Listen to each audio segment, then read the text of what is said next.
Good morning, everyone.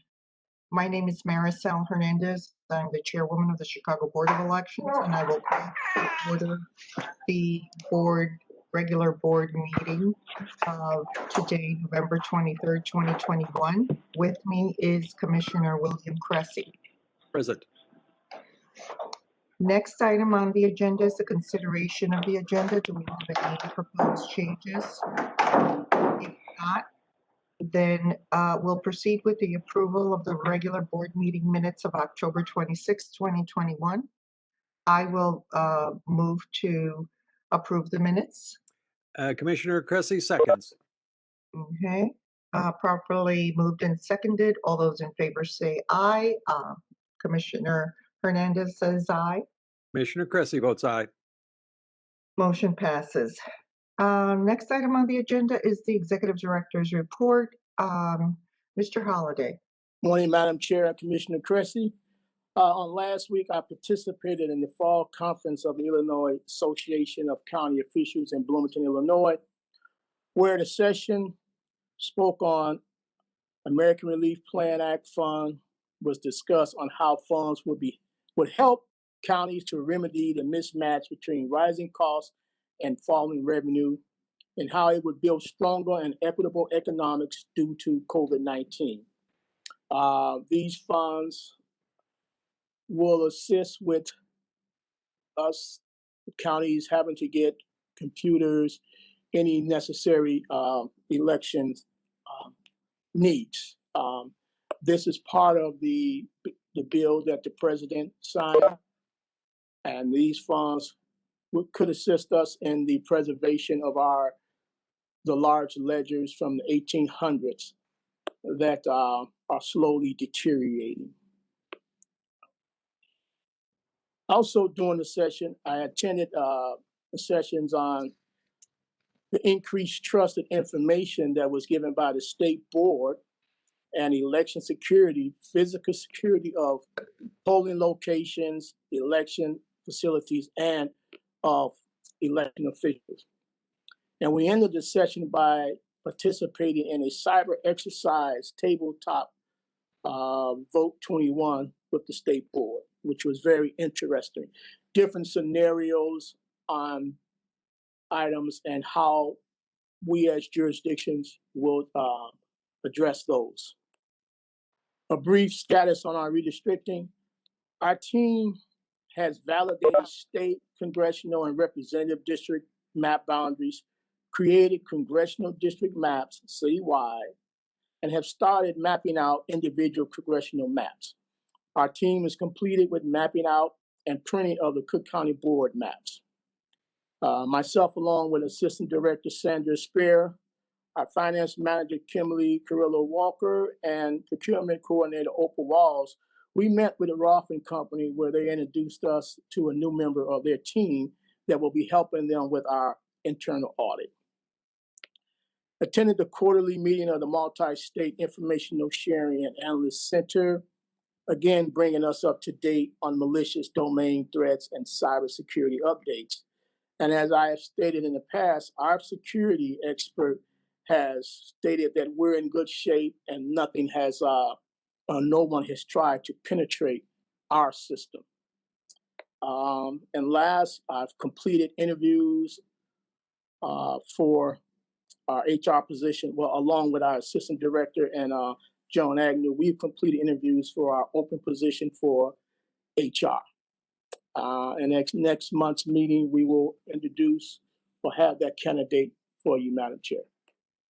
Okay. So ends my report. Thank you. Any questions? If not, we will hear now from our Assistant Executive Director, Sandra Spera. Good morning, Madam Chair, and thank you. Good morning, Commissioner Cressy as well. The online filming for the election judges and coordinators training has been completed. The early voting for filming was also completed. Both of the online trainings were completed the first week of November. I also wanted to report the status of the warehouse projects. The second recharging of the ballot scanner was completed yesterday, November 22nd. The e-poll book is currently being recharged for the second time. And I'm having ongoing meetings with both Dominion and ESNS representatives. And that is all I have for today. Okay, thank you. Any questions? Just in general, to both Charles and Sandra. Charles, you touched on it a little bit. The infrastructure bill that was signed by the president. We've been hearing the last few years how election systems are part of infrastructure. Right. Was there significant funding for election systems in the bill?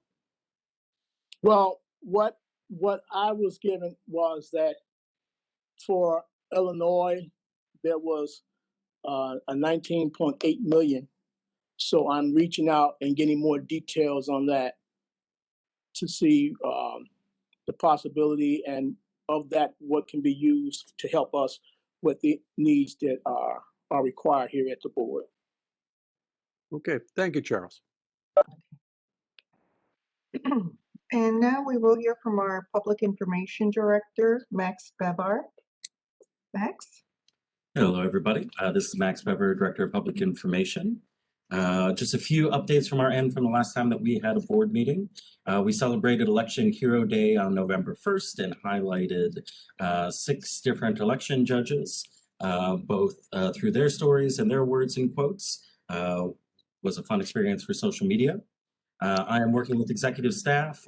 We are beginning to talk about a communications plan around new precinct and polling information once the city's ward remap process is complete and our website and everybody's registrations are up to date. We will make sure to get that information out to news media and social media as soon as that is ready.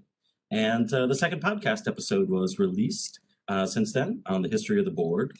Thank you again to the chairwoman and Commissioner Cressy for being my interview subjects. We're up to 100 listens, so it looks like we're getting a little bit of a fan base. So I'll report more at our next board meeting. Thank you. Thank you. Let's see, next we will go into old business, infrastructure projects and changes in election administration and voting equipment. Anything aside from what has been said, anything additional? Nothing on my end, Madam Chair. Okay, and we already heard from Mrs. Spera on the poll books. Thank you. Mr. Lasker, anything on legislation? Well, thank you, Madam Chair, and good morning, Commissioner Cressy. This is our first meeting since the veto session Senate, election omnibus bill passed. So I want to just run through some of the highlights from that bill. First of all, it actually created a new task force, a statewide task force called the Access to Voting for Persons with Disabilities Advisory Task Force. It's going to be a 15-member panel, 3 members appointed each by the governor, president of the Senate minority leader, the Speaker of the House, and the House Minority Leader. And so there's going to be an in-depth look at how to obviously increase accessibility for persons with disabilities and the elderly in the polling places. Of course, that's something this board has been working on for quite a while in the ongoing project with the DOJ. So I just think it's interesting that that's happening. They're sort of a heyday for election attorneys.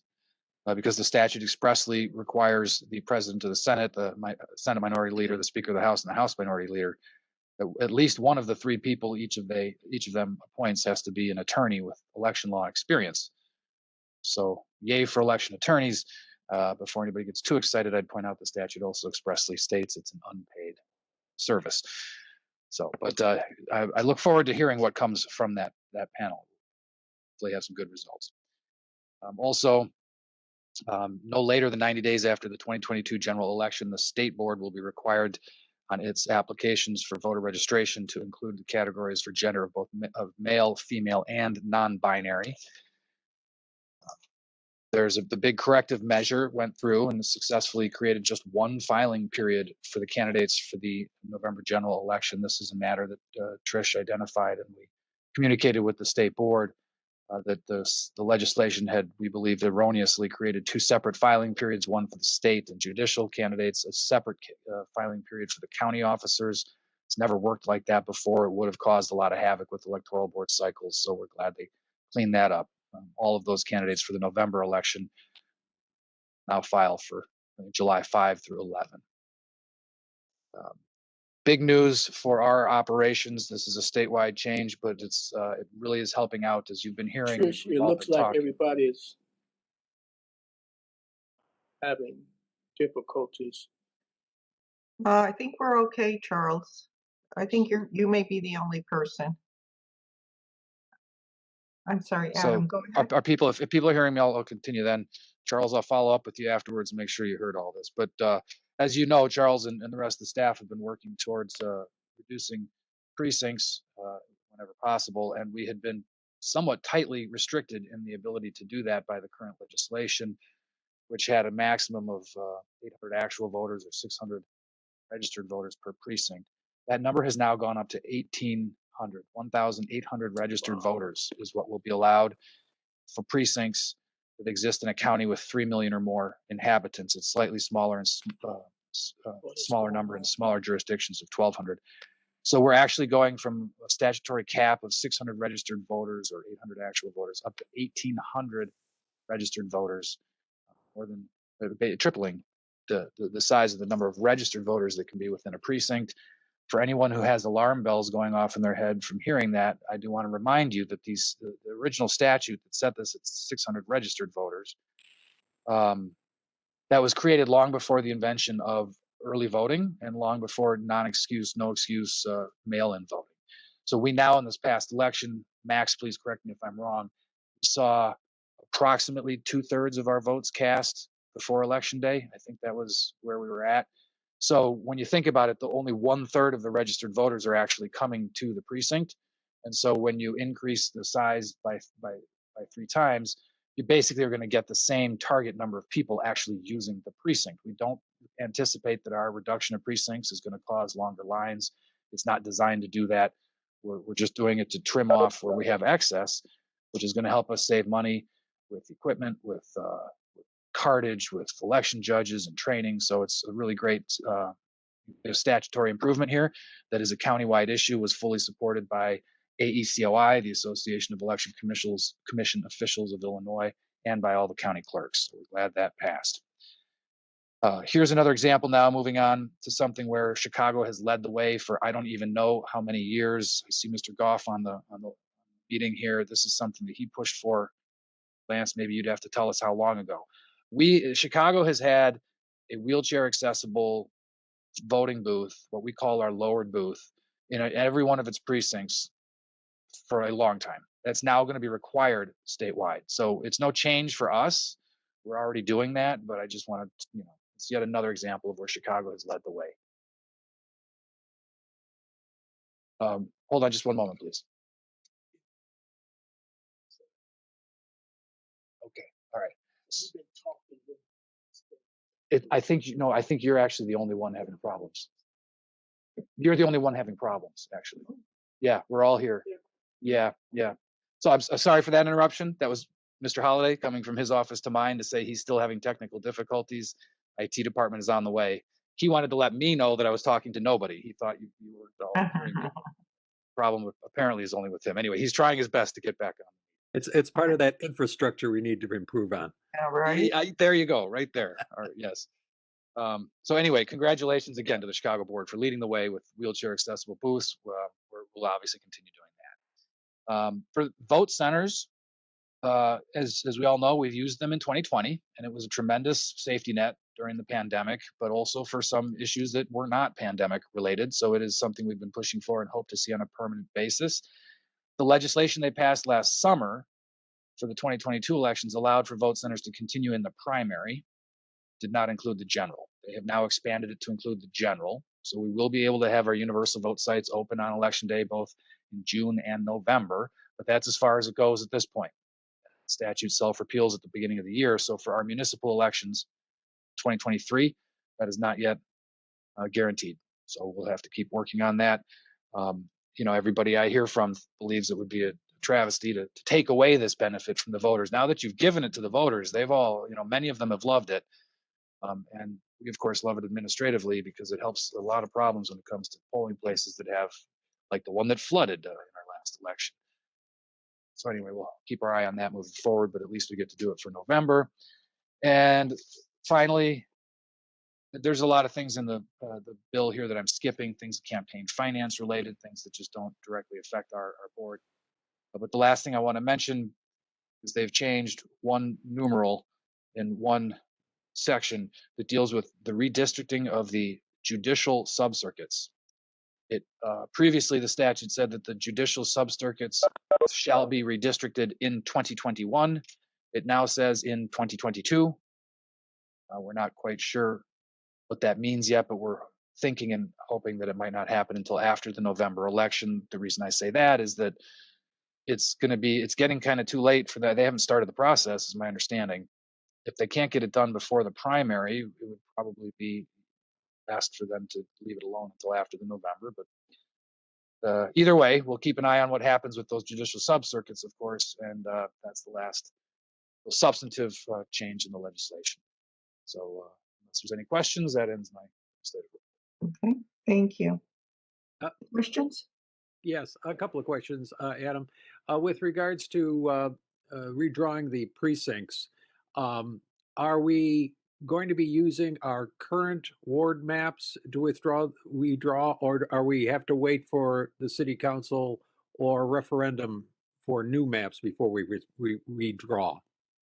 It certainly makes the most sense to wait until after we receive the new ward maps, because there are restrictions. Precincts, whenever possible, a precinct is supposed to stay within a ward. So in order for us to comply with that, we need to know where those ward boundaries are. The statutes contemplate that we wait until after we receive the new ward maps. It's a little up in the air as to what happens when the ward maps come in late or when they're delayed by legislation. This board has seen that happen before prior to my tenure here. But the best thing for us to do, and I do believe it complies with the statutes, is to wait until the city has finalized those new ward maps. Thank you on that. Now, in fact, I wanted to tie two things together. With the potential reduction in the number of precincts in a ward, it's probably then more likely that the polling places would be those that are ADA accessible, correct? Well, absolutely. We are in an ongoing process of moving out of all inaccessible polling places, and the DOJ settlement, or the DOJ agreement does require us to only move into a new location if it is accessible. So those two initiatives are very tied together. Indeed, we've got our same polling place department is also handling the accessibility project with the DOJ. Excellent. So that's another great result of that legislation. What is the mechanics if the city council cannot come up with a new map by a week from today? I think is the deadline. There's a referendum. How do we handle that? Well, again, it's none of the ward redistricting is the Board of Elections' responsibility. Statutes don't have anything to do with the Board of Elections except for where they start to talk about the referendum, and there we simply wait until the city clerk sends to us a certification of a referendum to put on the ballot. I have been contacted by attorneys working with the city council and with the city on this issue. They've talked with me a little bit about when the referendum would be. Obviously, I'm not talking with them about what would be in the substance of the referendum. They give us the question, we print it on our ballots, and we present it to the voters. So there are procedures for that. They're supposed to have that certification to us. I believe it was within 40 days of. Well, it's if I know that I'm recalling off the top of my head, one of the rules is that when the city council does pass an ordinance, any group of 10 aldermen who didn't vote for that ordinance can petition for a secondary option, and that I believe has to be done within 40 days of the passage of the ordinance. So I think the way that it works is within approximately 40 days from December, we should be hearing from them about when their certification is going to be. And that referendum would be on the ballot in the June primary election, correct? The last time that this happened, which I think was in 1992, it happened in that spring primary. And so that's my anticipation.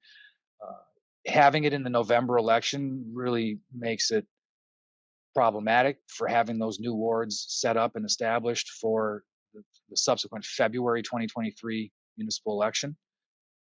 The city is very well aware of that. The city very much wants the referenda to appear on the June ballot. So I strongly believe that's what they're pushing for.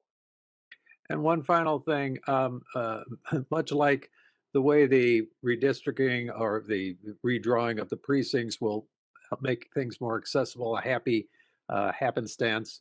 Also, with the move of the primary election to June, the people at the Board of Elections can enjoy Thanksgiving with their families since we're not confronted with the filing period. What is now the current beginning of filing and end of filing? Do you know those dates? Is that finally determined? Yeah, sorry, I just had to Google Thanksgiving to find out. Remember what it was? So I've got my calendar here we've been working on. I don't have those dates memorized. What I'd say is, why don't you give me a moment to look through the calendar, and I'll. Well, your legal report is coming up, so Yeah, I'll get it right then there. take it then. Okay. I just don't thank have those you. dates memorized, but I've got them right here. Well, you do a great job, Adam. Thanks so much. Thank you, Commissioner. Thank you. We will now proceed to new business. And the first item on the agenda is a professional services agreement between the Board of Election Commissioners and Glen for consultant services to the board. That would be at the rate of $80 per hour and capped at $100,000 over a period of 12 months. Are there any questions?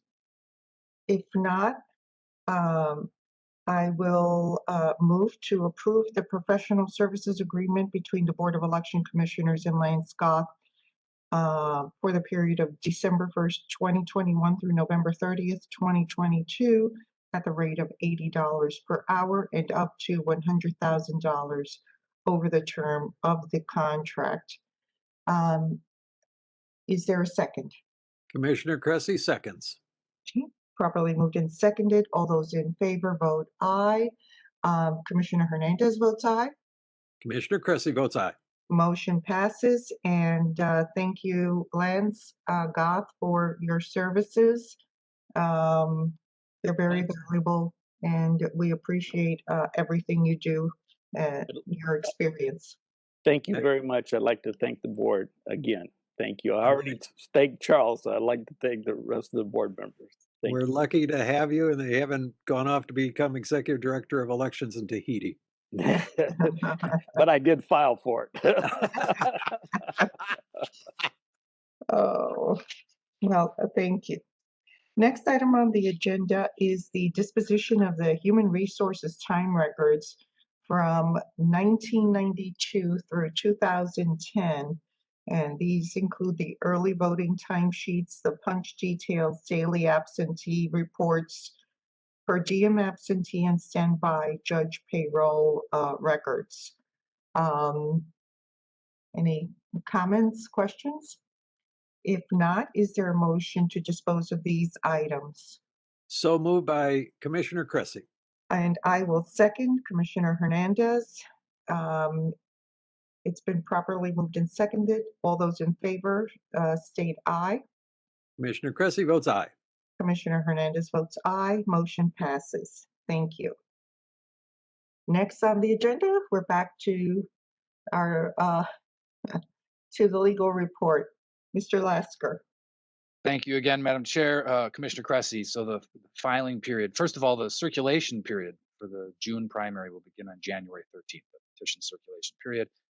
Filing period for standard candidates for that begins on March 7th, first day of filing, concludes with the last day of filing on March 14th.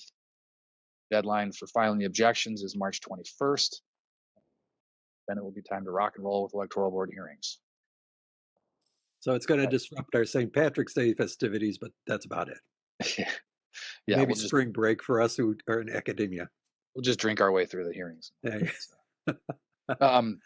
So as for a legal report, I don't see, Opal Wall's on the meeting today, probably because she's been so busy lately preparing a lot of different bid requests that are going to be going out. Most substantially at this moment is that this week or this month she's finalizing the invitation for bids on ballot printing. As we've discussed, that's a new bid for us. We have for several years been operating on sole source contracts there because there's only been one certified printer certified to print our ballots. Now there are 3, so we're going to put out the invitation for bids and see how that goes. Opal has worked with a lot of different staff members for input on that. The board's attorney, John Agnew's contributed substantially to that effort, so I'm glad to see that moving forward. A brief update on our 175 Washington litigation is that the plaintiff recently was granted leave to amend the complaint again. This will be a 3rd amended complaint, so things have been delayed yet again because there will also be filing is granted for new dispositive motions. Next status date is not until February, so that's just delayed there. And that's my legal report for today. Okay, thank you. Let's now move to a financial report. We have a balance sheet and voucher listing for the City of Chicago, a 2021 appropriation number 20-08, dated November 23rd, 2021, in the amount of $1,683,854.80. Is there a motion to approve? So moved by Commissioner Cressy. Seconded by Commissioner Hernandez. All those in favor, please state aye. Commissioner Cressy votes aye. Commissioner Hernandez votes aye. Motion passes. Next on the agenda is a balance sheet and voucher listing for the County of Cook, 2021 appropriation number 21-08, dated November 23rd, 2021, in the amount of $577,295,000. Commissioner Hernandez moves to approve this particular balance sheet and voucher listing. Is there a second? Commissioner Cressy seconds. Properly moved and seconded. All those in favor, please state aye. Commissioner Hernandez votes aye. Commissioner Cressy votes aye. Motion passes. Thank you. As far as I know, we do not have any requests for public comment. Is that correct, Trish? Yes, that's correct. No Thank you. requests. Okay. Is there a need for executive session? I have received no requests for executive session. Okay. And given that, I would like to wish everyone a wonderful Thanksgiving.